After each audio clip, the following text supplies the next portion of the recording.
Boa noite, queridos irmãos, amigos, participantes da minha página. Rodrigo Dias Silva, servo de Adonai.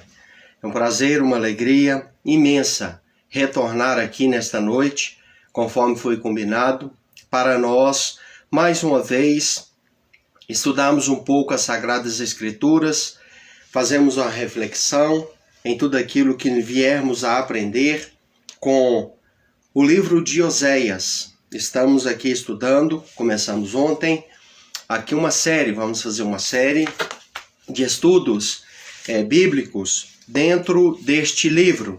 O personagem que nós conhecemos como Oséias, que na verdade o nome dele em hebraico é Hoshea. Isso. E muito obrigado pela oportunidade que você me concede de poder transmitir esta palavra, de conversar com você, de transmitir aqui, mediante essa exposição, algo da parte do Todo-Poderoso que possa trazer para você, para a sua vida, reflexão e te ajudar a melhorar como ser humano em todos os aspectos, em todas as áreas da sua vida. Gostaria muito de, antes de iniciar esta transmissão, de fazer um pedido a você.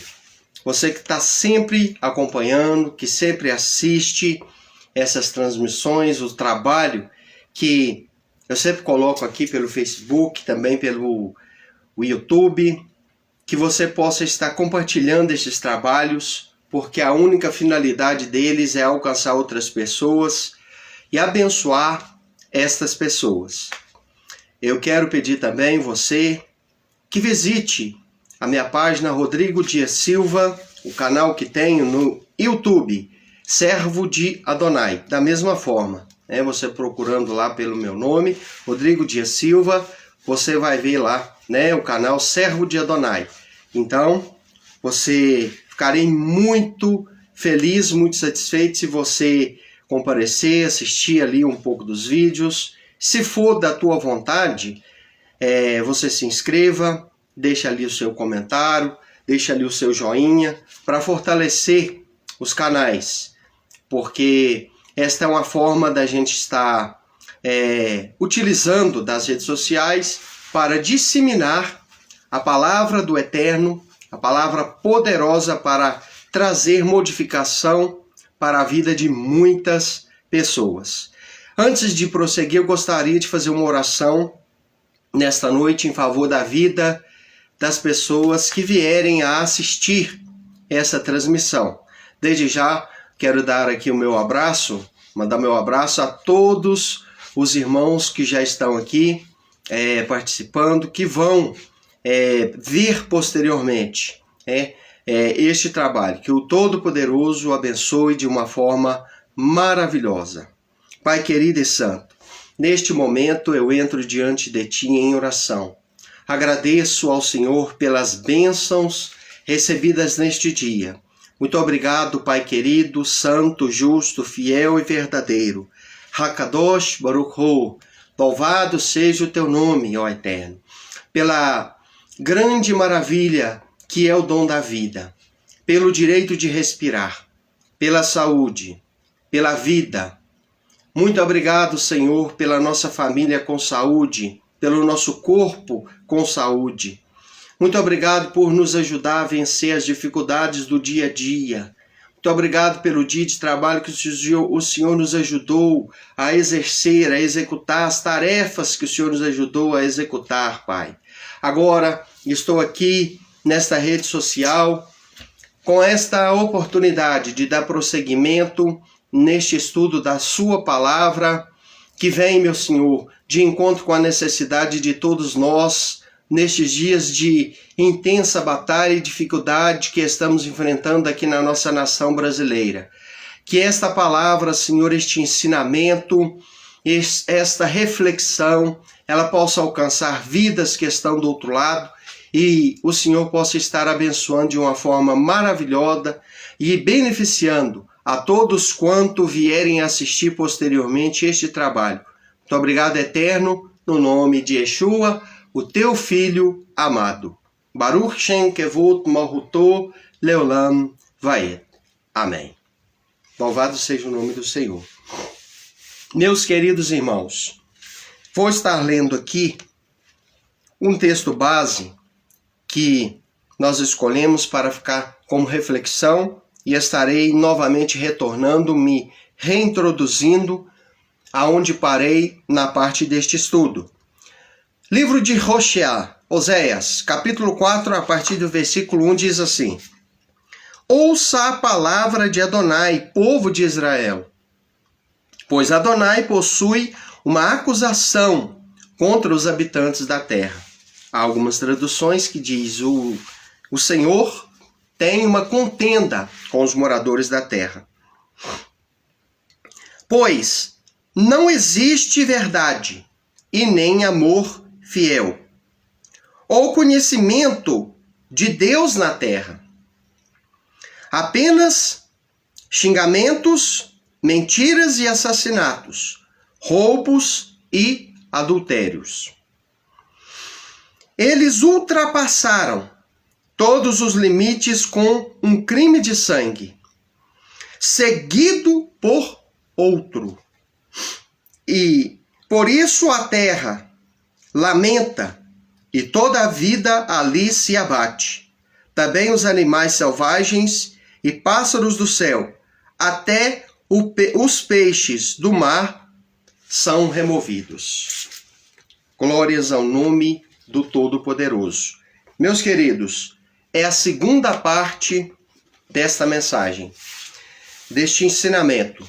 Estamos aqui estudando o livro de Oséias. E estamos vendo, irmãos, a semelhança dos dias de Oséias com os nossos dias. É muito semelhante. Ontem aqui, meus irmãos, fizemos aqui uma breve introdução. Foi narrada nesta introdução que Oséias, ele teve um problema conjugal, ele teve a infelicidade de ter ao lado dele uma mulher que lhe foi infiel, conforme disse ontem. Perdão. Novamente venho a dizer, não sabemos se foi espontâneo ou se foi amando do Eterno, que ele procurasse a sua esposa e se reconciliasse com ela, mesmo ela sendo uma adúltera, mesmo tendo ela cometido este ato que é um dos atos mais prejudiciais, covardes e degradantes para um ser humano, tanto para o homem que comete tal coisa, quanto para a mulher. Então, o Eterno, então, meus irmãos, ele usou este acontecimento da vida de de Oséias, para ilustrar o amor dele para com a nação de Israel, que mesmo diante da ingratidão deles, mesmo diante da infidelidade e da traição constante deste povo, o Eterno não desistia e ainda não desiste do seu povo e ainda tem a coragem, a capacidade e a disposição de receber este povo de volta. Então, este acontecimento da vida de de Oséias, essa narrativa, né, ela serve para ilustrar o amor do Eterno para com o seu povo.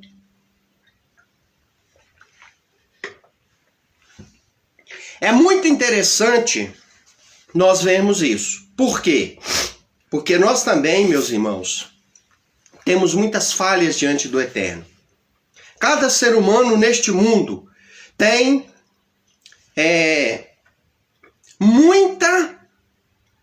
vamos dizer assim, muitas qualidades mas também muitos defeitos. Muitas virtudes, mas também muitas deficiências.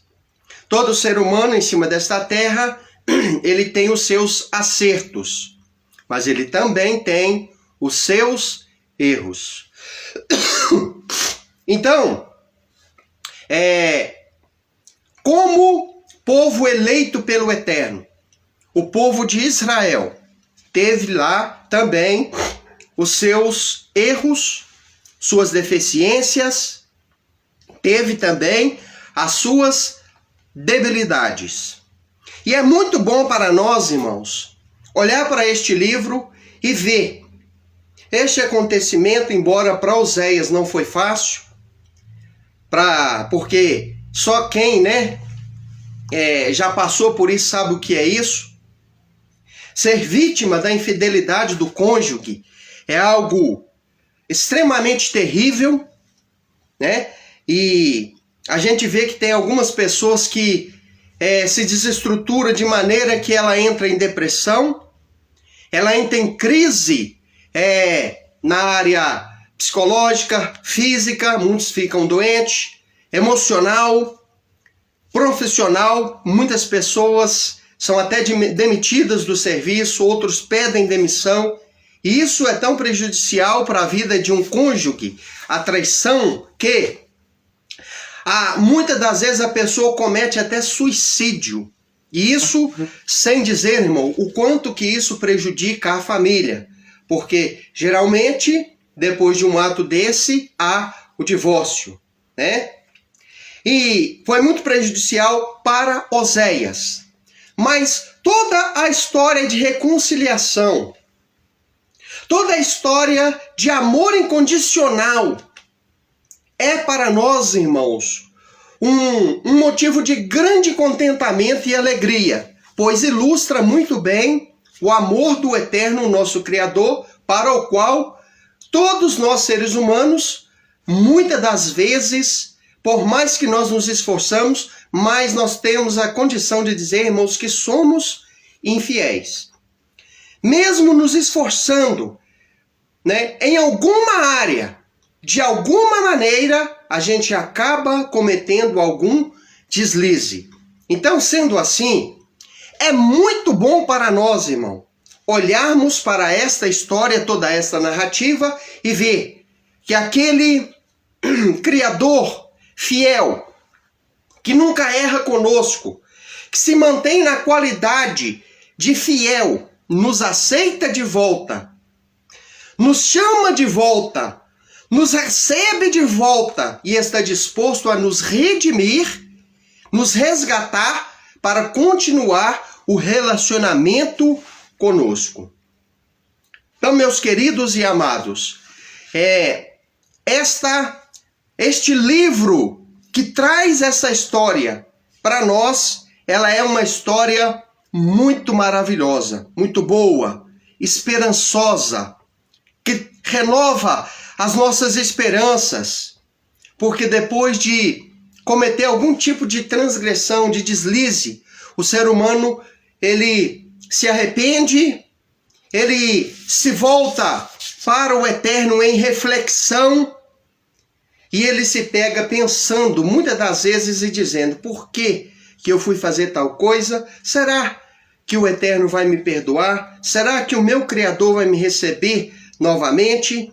O que será de mim agora? Por que eu fui fazer esta besteira? Eu acredito que a mulher de Oséias, ela, em determinado momento, ela fez essa reflexão.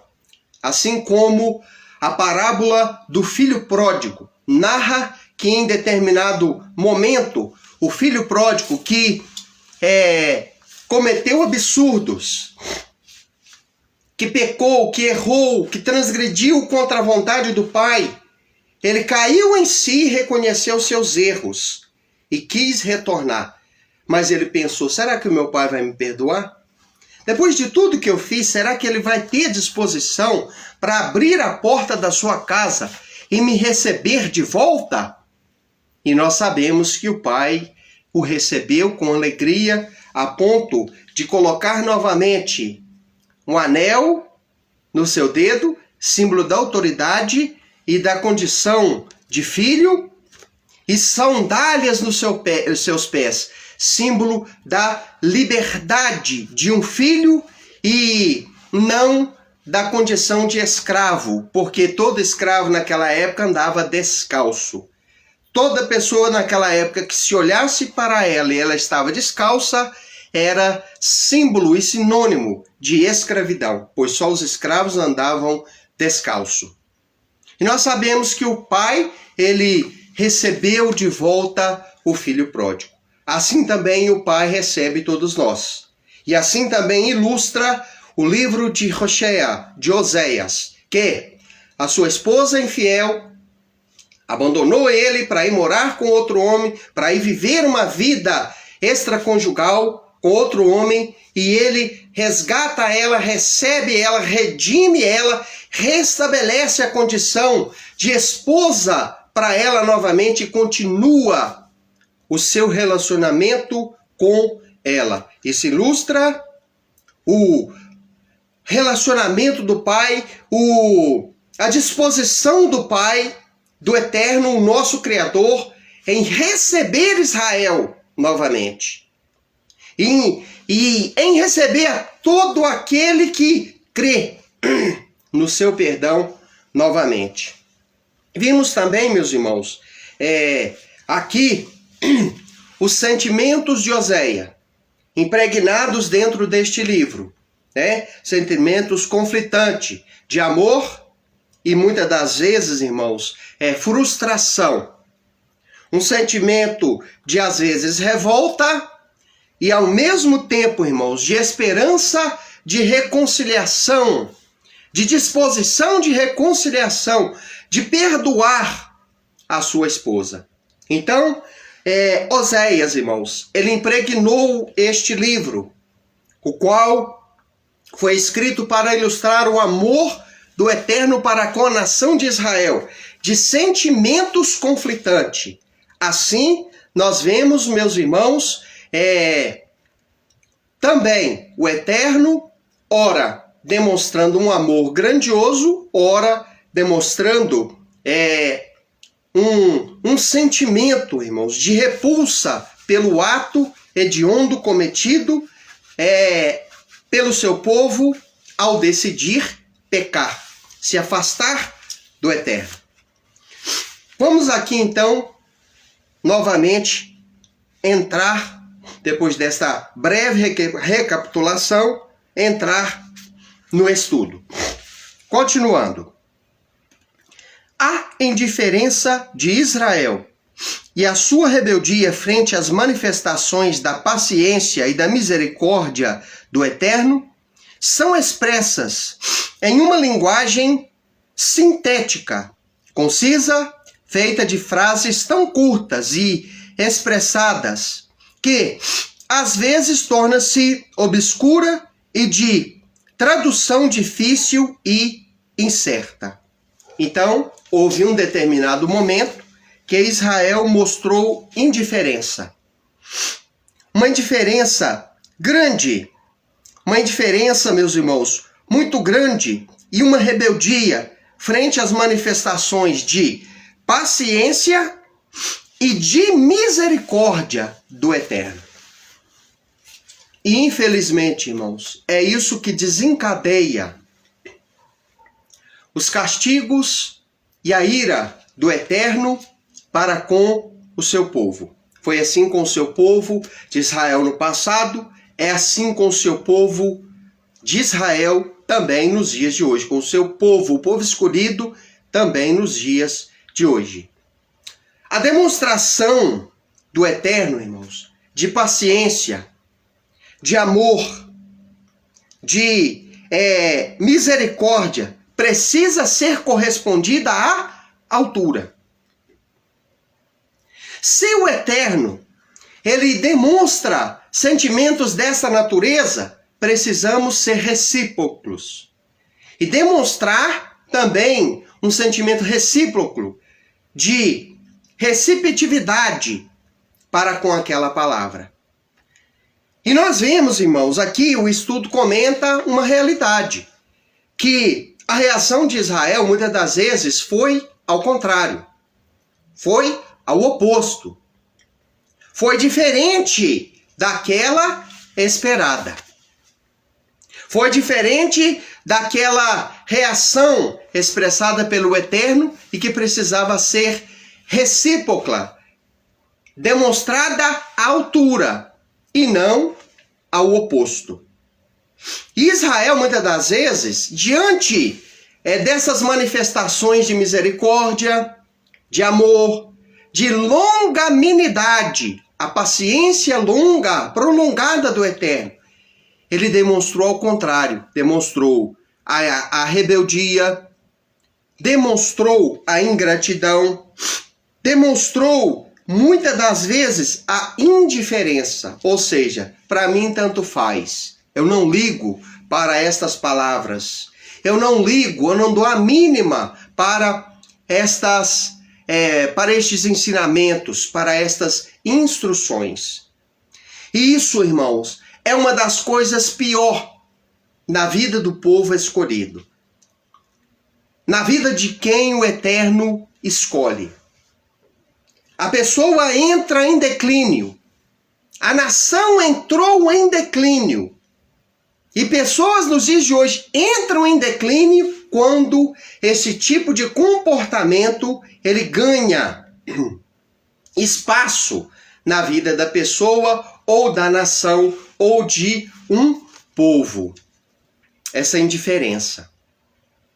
Então, meus irmãos, nós vemos pela leitura, pela observação das Escrituras e da história que todas as vezes que o povo se inclinava a obedecer os ensinamentos do Eterno, demonstrava fé, disposição para obedecer, aquele povo tinha, irmão, uma vida próspera, abençoada, bem-sucedida, feliz.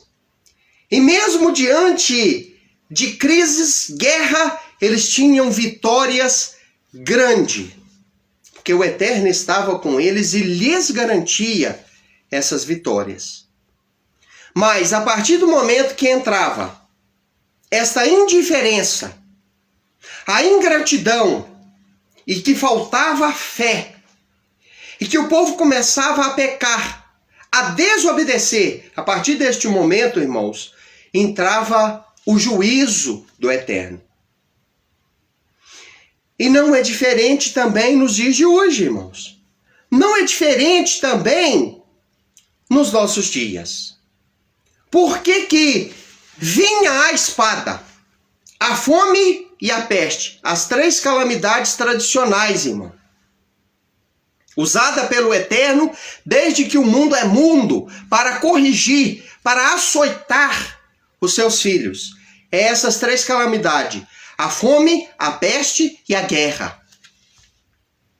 Essas três calamidades tradicionais sempre fizeram parte da história do relacionamento do Eterno com o seu povo.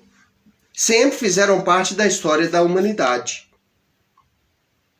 Nos dias de hoje, irmãos, também não é diferente. Toda vez que o seu povo, os escolhidos, aqueles que foram chamados segundo a sua misericórdia, aqueles que conhecem o Eterno, aqueles que se entregaram a Ele e que entraram de alguma forma em aliança com Ele, ou através, irmãos, da fé de Israel, da aliança do Eterno com Israel, por meio da Torá, da prática da Torá, do ato da Brit Milá, da circuncisão, da prática das mitzvot, que é o quê? A prática dos mandamentos, da obediência e o cumprimento dos mandamentos. Ou daqueles que, em nações não judaicas, de fé não judaica, conhecem o testemunho de Yeshua, que é o judeu dos judeus. e que, através do seu testemunho, teve condição de chamar para Deus todos quantos viessem a crer no seu testemunho. Veio a inserir no povo da aliança, o povo de Israel, povo eleito, povo escolhido, a todo aquele que viesse a crer no seu testemunho. Veio para os que eram seu. Foi para eles que ele veio, Yeshua. Mas os seus não receberam. Alguns daquela época, dentre o povo, não o recebeu. Porém, a todos quanto receberem, independente da nacionalidade, é-lhes dado o direito de serem feitos filhos de Elohim, filhos do Eterno, a saber, aos que creem no seu nome, aos que creem no seu testemunho. Então, todos aqueles que entram em aliança com Deus através da confiança, da fé, da credibilidade no testemunho e na pessoa de Yeshua HaMashiach, também são chamados povo do Eterno.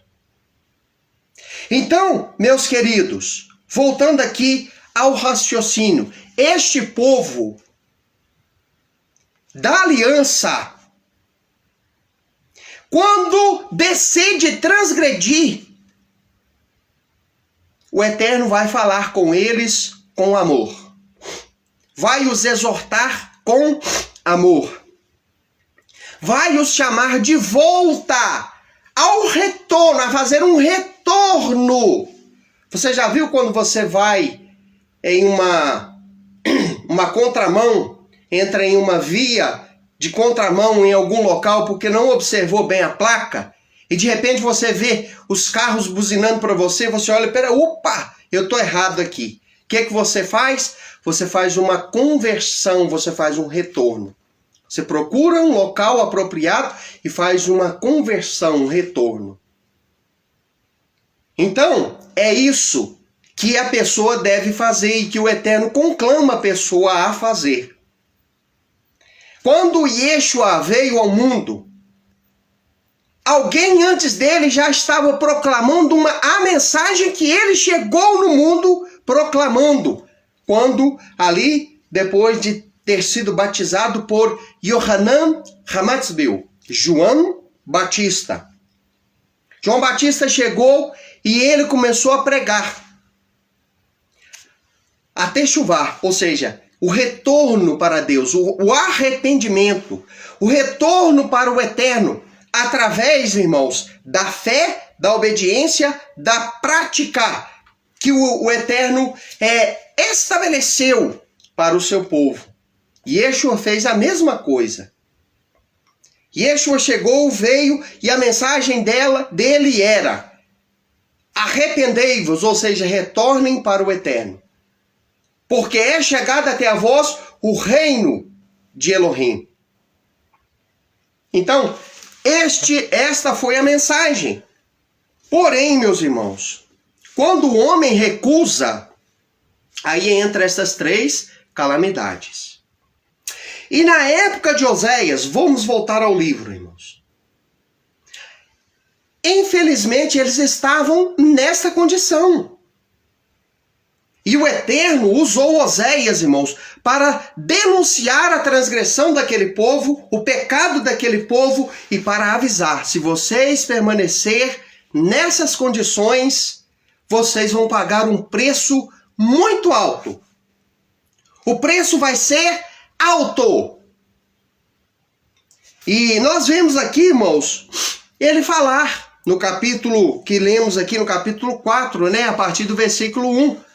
O Senhor, o Eterno, Adonai, tem uma contenda com os moradores da terra, porque o que só vê na terra é o homicídio, só vê a mentira, só vê o suborno, só vê o amor fingido, de maneira que até a natureza é afetada pelo pecado dos moradores da terra.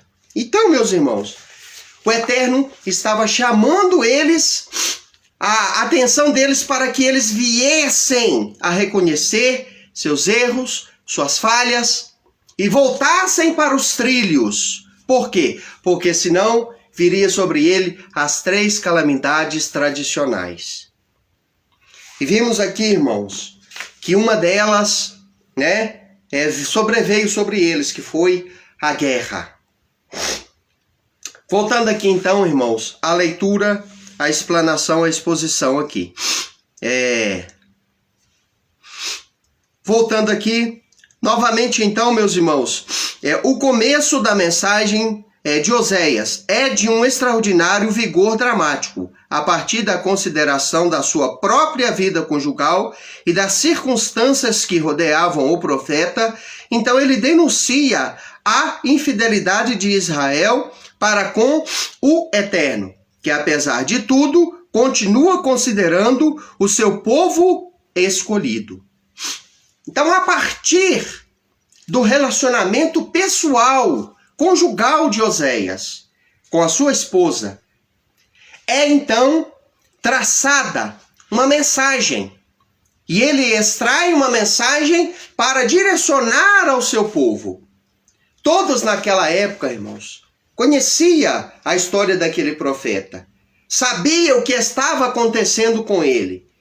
E ele, na sua mensagem, ele usou estes acontecimentos constrangedores para ele, para chamar a atenção daquele povo e mostrar para aquele povo o quanto, meus amados e queridos irmãos, o Eterno os amava. Pois, da mesma forma que ele estava disposto a se reconciliar com a sua própria esposa infiel, o Eterno estava também disposto a se reconciliar e ele não abandonaria. Ele estava disposto a continuar o seu relacionamento com o seu povo, com o povo de Israel. Apesar da infidelidade daquele povo, o Eterno estava disposto a perdoar, a reconciliar e a continuar sendo o seu marido. De uma forma simbólica. Isso é muito bom, meus irmãos, nós enxergarmos esta particularidade, essa realidade, essa verdade dentro deste livro, do livro de Oséias. Muito bom nós entendermos isso. Continuando aqui a nossa narrativa. Talvez o traço mais notável da pregação seja a sua descrição no relacionamento entre o Eterno e Israel, como um relacionamento de amor e frustração entre marido e mulher. Então esta era a realidade do Eterno. Esta era a realidade de Hoshea. Esta realidade que Oséias enfrentava mostra também a realidade do relacionamento do Eterno, do seu povo, com o Eterno. Que se mantinha fiel, porque ele nunca é infiel, irmãos. O Eterno nunca é infiel ao seu povo. Mas que, infelizmente, vê e é frustrado pelo seu povo por causa da infidelidade. Assim como a esposa de Oséias, não há dentro do livro, irmãos, nenhum motivo aparente para as atitudes dela. Hoshea, um profeta, um homem comprometido com o Eterno, com certeza não deu motivo nenhum para ela cometer tal coisa. Na verdade, não existe, irmãos, motivo para tal ato. Quando uma pessoa chega a cometer tal ato, é porque ele está lhe faltando caráter. Ainda que o cônjuge faça coisas que não seja correta, porque nós sabemos que às vezes o cônjuge maltrata, às vezes o cônjuge bate, às vezes o cônjuge comete coisas que deixam aquela outra pessoa enfurecida, com raiva, magoada, triste e com, às vezes, desejo de vingança. Mas se a pessoa cede, se entrega a esse tipo de coisa, é porque ela é mau caráter. né? Porque a pessoa que tem caráter de verdade, ela não vai se nivelar ao nível da outra. Porque se o cônjuge comete uma infidelidade contra o outro, né, que é fiel, se ele comete também, dá o troco, vamos dizer assim, ele está se nivelando ao mesmo nível baixo e imoral daquele cônjuge infiel. Então não há justificativas nenhuma para com esse tipo de decisão, porque o adultério, a traição, a infidelidade é uma decisão. Quem comete tal coisa é porque decidiu cometer. Fraquejou, deslizou. Então a esposa de Oséias, né, de livre e espontânea vontade, em algum momento, o livro não narra os pormenores desta história, mas ela decidiu, eu quero ter esta aventura, eu quero ter esta experiência extraconjugal. Assim também, irmãos, o seu povo, em determinado momento, decidiu servir a Baal, decidiu servir a Astarote, decidiu servir os deuses pagãos dos povos não judaicos, não judeus, não hebreus, que não conheciam a verdade das suas épocas. E não apenas este ato, né? Porque o ato que mais caracteriza e simboliza a infidelidade conjugal dentro das Sagradas Escrituras é o ato da idolatria. Mas todo tipo de infidelidade ao Eterno, a infidelidade, a transgressão à Torá, é conhecida também como um ato de adultério, de infidelidade, né? Tem essa comparação. Então, meus queridos, esta história conflitante de amor e frustração, Oséias vivenciou ela. Gostava da mulher, amava a mulher, mas em determinado momento ele sofreu muito. Por quê? Porque aquele seu cônjuge, aquela sua esposa, o abandonou, o traiu, o deixou para morar com outra pessoa, né? Ela teve um caso ali e isso foi doloroso para ele. E isso serviu para ele ilustrar o amor do Eterno para com o seu povo. Por quê? Em determinado momento ele reconcilia com aquela mulher, perdoa aquela mulher, continua, né, amando aquela mulher, e isso ilustra o amor do Eterno para com o seu povo. Continuando. E este também é o núcleo da pregação profética. Israel tem sido infiel, e Deus, o Eterno, o Todo-Poderoso, a Deus, o Eterno Todo-Poderoso, mas o Eterno não deixou de amar Israel. Então aqui está, irmão, o cerne. Aqui está o tema central deste livro, o livro de Oséias. Né?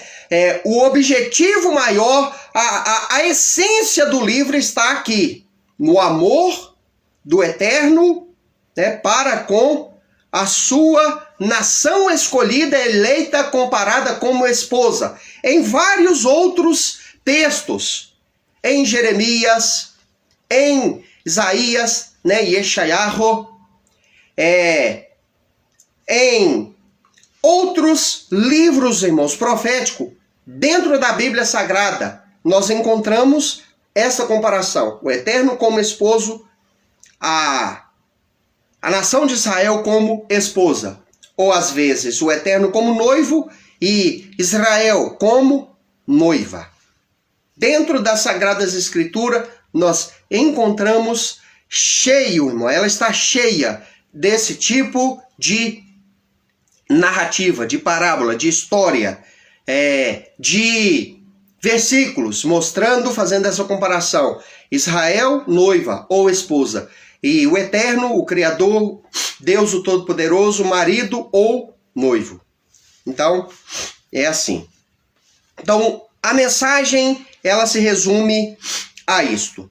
Do capítulo 4 em diante deste livro, descreve a perversão em que se acha atolada a sociedade israelita daquela época. Então, irmãos, a partir do capítulo 4, este livro, ele dá ênfase à corrupção, né? Na qual a perversão aos pecados, na qual a nação estava afundada, né? Melhor dizendo, naquelas épocas. E a semelhança, irmãos, com os nossos dias, a partir do capítulo 4, é grande. Porque também a nossa nação brasileira do século 21 está na mesma condição. E o mesmo Deus de Oséias, ele ama a cada um dos irmãos, das irmãs, da nação brasileira, do povo deste mundo. Ele ama a cada um. E ele quer, meus irmãos, de cada um de nós, mudança. Da mesma forma que Oséias queria mudança da parte de sua esposa, não queria que ela continuasse naquelas condições para recebê-la novamente. Da mesma forma que ele queria que ela reconhecesse quão grave foi o erro que ela cometeu. Da mesma forma que Oséias queria que a sua esposa reconhecesse quão vil, desprezível, prejudicial, tanto para ela quanto para ele e para os filhos e para a sociedade inteira da época, que não aceitava esse tipo de procedimento da parte dela. Irmãos, o Eterno também espera de cada um de nós. Cada um de nós tem a função de fazer a mesma reflexão, de chegar à mesma conclusão e de exercer o retorno, de fazer o retorno e exercer o nosso arrependimento, assim como aquela mulher nos dias de hoje, irmão. Porque nós pecamos por pensar, por falar, por agir. Temos falhas. Grande diante de alguém que não tem culpa, que é fiel, que só quer o nosso bem, que deposita em nós a sua confiança, que deposita em nós o seu amor. Eu estou falando do Eterno. Então, irmãos, diante dos nossos atos de transgressão, esta deve ser a nossa postura. Errei, falhei, mas quero o seu perdão. Não quero permanecer neste erro, com este erro, nesta prática. Eu quero retornar, ser redimido e ser fiel de agora em diante. É assim que todo ser humano deve proceder. Reconhecer seu erro, reconhecer sua falha, fazer as devidas correções. Chegar diante do Todo-Poderoso, do Criador, expor-se a Ele e dizer: errei, falhei, transgredi, pequei, mas estou disposto, se o Senhor me perdoar, a reconciliar, a retornar, a voltar para os teus braços e a praticar a justiça. Cada um de nós deve fazer essa correção, essa reflexão e o devido reparo de nossas vidas. Continuando. Retornando então aqui, a partir do capítulo 4, né, nós vemos a transgressão dos israelitas, irmão. O quanto que a sociedade estava afundada, atolada em transgressões. tudo nela está adulterado ou corrompido. O culto, o sacerdócio, a justiça, a moral, a política. Israel sofrerá as consequências do seu desvio. Então, irmãos, dentro deste livro, a partir do capítulo 4, ele vai denunciando todas as áreas da vida do povo de Israel. Vem falando do culto pervertido, vem falando, denunciando, irmãos, a política da época, os reis comprometidos com o pecado, transgressores da Torá, atolados à prática do suborno. Fala da justiça, irmãos, que não existia mais, que não estava funcionando de acordo com os ditames da Torá. Por quê, irmãos? Em todas as épocas se existiu o conceito justiça. O conceito justiça foi passado pelo Eterno para o seu povo. Mesmo antes do Eterno dar a Torá para o povo de Israel, existia, irmãos, códigos de justiça, leis estabelecidas em todos os países. Até que o Eterno, então, ele decide eleger um povo e dar um código de justiça para este povo. E este povo, eleito pelo Eterno, que o representaria na terra, é o povo de Israel. E a constituição para este reino, para este povo, para esta nação, é a própria Torá, que todos nós, a grande maioria, conhece como a lei de Moisés. Mas esse é um termo errôneo, porque Moisés não tem lei, né? Tudo aquilo que Moisés passou para Israel e que nós chamamos, as pessoas chamam de a lei de Moisés, na verdade são as instruções. Essa é a tradução correta da palavra Torá. É a Torá do Eterno para esta nação. As instruções do Eterno. Os ensinamentos do Eterno. É o padrão do Eterno para um povo, para uma nação. Então, este foi o código de justiça passado pelo Eterno para o seu povo. Então, ele denuncia a justiça, denuncia, irmãos, a política, denuncia o culto, o sacerdócio que se corrompeu. E tudo isso, irmão, nós podemos trazer para os nossos dias. Como que estão os cultos nos dias de hoje, irmão? Não quero generalizar em nada. Mas como que está muitos cultos nos dias de hoje, irmão? Com gente mesclando, sabe? Mesclando a liturgia dos cultos. Aonde o ecumenismo entrou. Aonde instrumentos profanos adentrou dentro dos templos, de muitos templos. Aonde práticas ocultistas foi aderida ao culto. Aonde vestimentas, instrumentos, doutrinas pagãs oriundas de religiões, de matizes, voltadas ao ocultismo, entrou no culto, o santo serviço ao Eterno. Igrejas que outrora, irmãos, eram igrejas que tinham uma liturgia sadia. Agora, irmãos, tem cânticos profanos no meio dela, inserido no meio dela. Doutrinas profanas inseridas no meio dela. São todas? Não, não são todas. Mas uma grande parte, principalmente com o advento da internet. Isso, irmãos, está fazendo com que a gente veja absurdos. O que falar da nossa justiça? Se é que nós temos isso nos dias de hoje? Porque os últimos atos mostram para nós, irmãos, que nós não temos isso mais nos dias de hoje.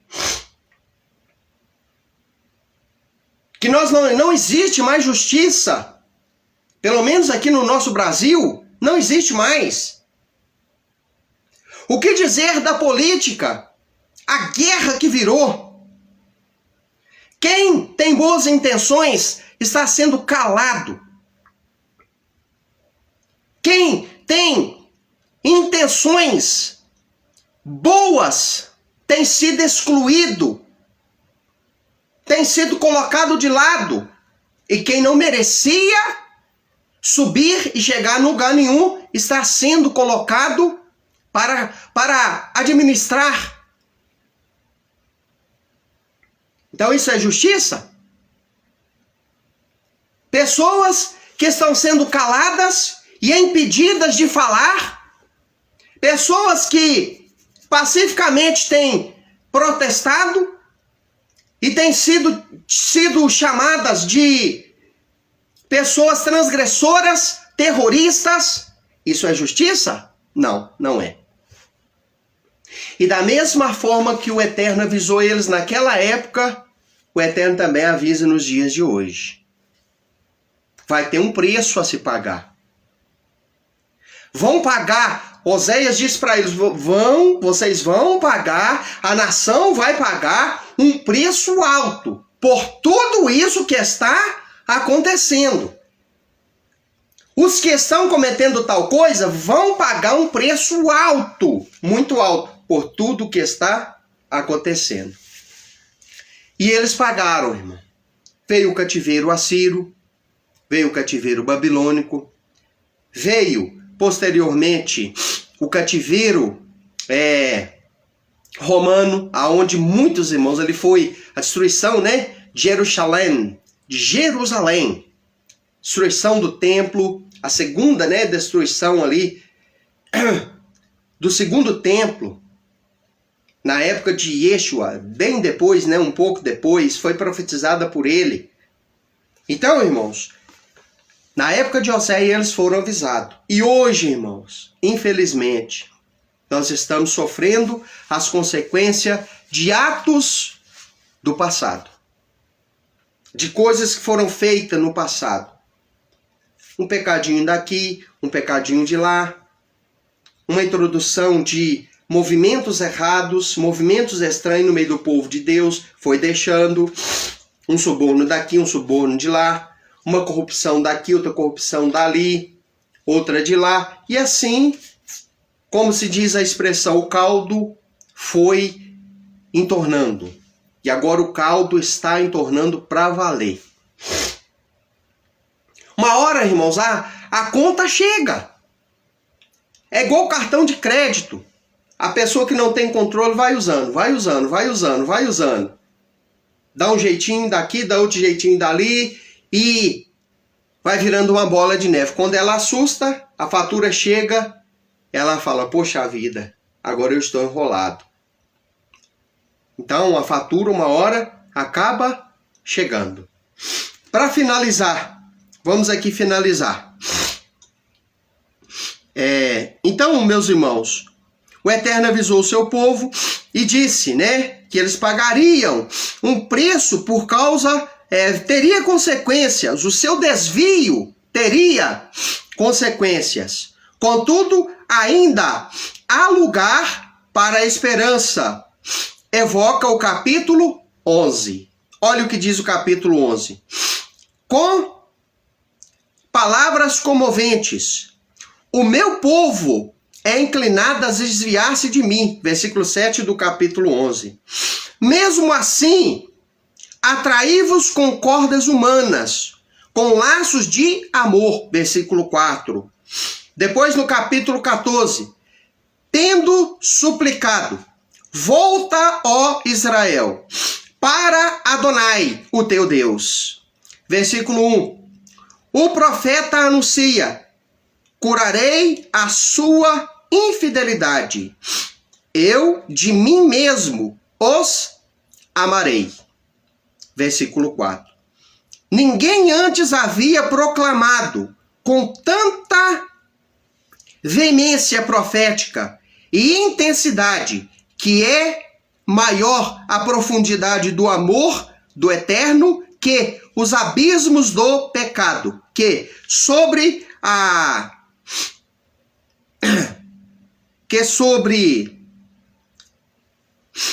a ira provocada pela ofensa prevalecem em Deus com a sua compaixão e o seu perdão.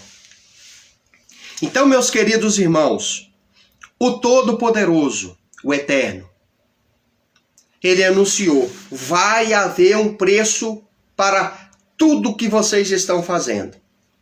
A conta vai chegar. A conta vai chegar, a fatura vai chegar. Porém, o mesmo livro que mostra, irmãos, que o povo pecou, errou, transgrediu, o mesmo livro que mostra que o Eterno se desagradou e que disse que estaria, meus queridos irmãos, entrando com juízo, este mesmo livro mostra que haveria espaço para a esperança, para o perdão. É isso que todos nós devemos entender, irmãos. É isso. A história, irmãos, da Bíblia inteira, ela está dentro destes dois pilares. Mostra esses dois pilares. Mostra essas duas realidades. Mostra o Eterno, meus irmãos, reprovando um ato. Mostra o Eterno, ele se contrariando pelo ato, avisando as consequências, dizendo: olha, vai ter consequência para isso. Mas ao mesmo tempo, irmãos, mostra ele dando esperança. Pois até a palavra de juízo dele e a correção dele é para o próprio bem. Qual pai, irmãos, ao ver o filho transgredir, pensa assim: não, eu tenho que acabar com esse menino. Eu tenho que destruir este menino. Eu tenho que pôr um fim nessa transgressão deste meu filho, tirando a vida dele. Ninguém vai fazer isso, irmãos. Nem o pai, nenhuma mãe. Todo pai, toda mãe, quando vai aplicar uma espécie de disciplina sobre o filho, seja com algumas palmadas, seja colocando de castigo, seja tirando algum objeto, alguma brincadeira, alguma coisa do filho, para poder punir ele, educar ele, corrigir ele, levar ele a refletir, faz com amor, visando a correção e não a destruição do filho. Então, tudo que está acontecendo no Brasil, irmão, não pense você que aconteceu enquanto o Eterno estava distraído. Não, não aconteceu enquanto ele estava distraído. Aconteceu com a permissão dele. Por que ele não ouviu o clamor das pessoas que estavam lá pedindo, clamando, suplicando? Sabe por quê, irmão? Porque ele tem um conserto a fazer. Ele tem uma limpeza, uma faxina a fazer. E a epístola de Kefa, Pedro, fala que o juízo começa pela casa do Eterno, pelo povo dele. Começa, irmão, pelos seus. Entendeu? Começa pelos seus. Então, a esperança, mesmo em meio à calamidade, ainda há esperança. O livro de Oséias de Rocheá mostra esta realidade. Mesmo em meio à calamidade, ainda há esperança. Finalizo com esta frase, irmão. Essa parte 2. Amanhã, permitindo o Eterno, estaremos na mesma hora, no mesmo canal, no mesmo horário, com o mesmo tema. A parte 3. Finalizo com essas palavras. Mesmo diante de calamidades, ainda há esperança. Qual é a nossa parte? Se há esperança, o que cabe a mim fazer? O que cabe a mim fazer, cabe a nós brasileiros fazer neste momento, é retornar para o Eterno. Voltar-se para Ele. Em oração, em sinceridade, em fé viva, real, ativa, buscando em oração, consagrando nossas vidas, retornando para Ele com sinceridade. Assim, aí Ele vai fazer alguma coisa por nós. Vou encerrar com uma oração. Perdão. Pai querido, eu encerro esta live fazendo uma oração por aqueles que vierem a participar desta transmissão. Eu venho te pedir, Eterno, em nome de Yeshua, que o Senhor esteja abençoando cada um dos amados irmãos, cada uma das pessoas que aqui estão presentes, e venho pedir ao Senhor que esteja abençoando de uma forma grandiosa a todos quanto necessitam das suas bênçãos. Muito obrigado, Pai Celestial, por tudo. Quero te agradecer, te louvar, te exaltar, te adorar e de todo coração pedir que o Senhor esteja abençoando as vidas dos que vão assistir e estão assistindo essa transmissão. Obrigado, Eterno, por termos a sua palavra e por termos nela um livro de um homem que passou um momento difícil em seu relacionamento, mas que usou as tragédias que aconteceu com ele, as dificuldades que aconteceu com ele, para ilustrar o amor intenso e incondicional do Senhor, ó Eterno, para com o teu povo. E assim, Pai, nós vemos que o seu amor é grande e que mesmo diante da infidelidade o Senhor se mantém fiel. E eu te agradeço por isso. Peço as suas bênçãos e que a Shalom alcance cada vida e abençoe a cada um dos que vão assistir essa transmissão, no nome de Yeshua. Amém. Que o Eterno abençoe, uma boa noite a todos e Shalom. Amanhã estaremos com a parte 3, permitindo o Todo-Poderoso no nome de Yeshua.